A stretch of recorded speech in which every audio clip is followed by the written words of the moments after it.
"I'd marry you if I were younger," I said, laughing. What she said changed everything. The words slipped out as a joke.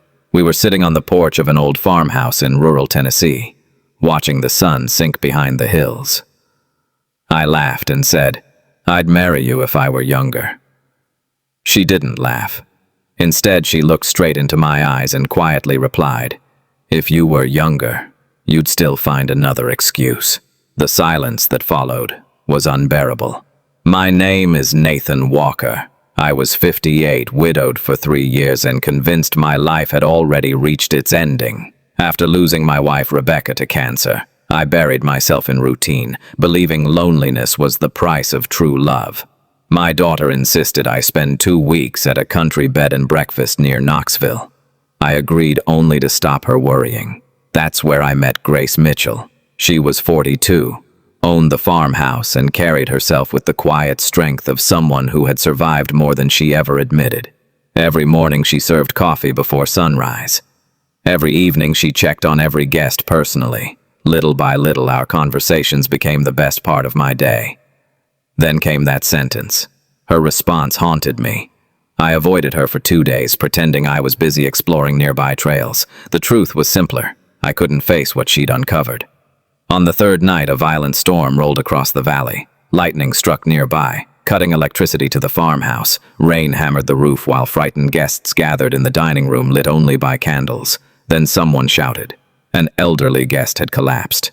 Grace didn't panic. She knelt beside him, checked his pulse, calmly instructed another guest to call emergency services, and kept everyone focused until paramedics arrived. Hours later, they confirmed he had survived because CPR had begun immediately.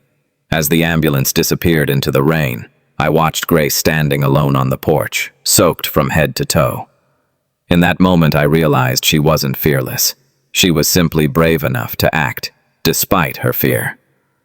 The next morning, I found her watching the sunrise. "I owe you an apology," I admitted. "You were right. It isn't my age holding me back.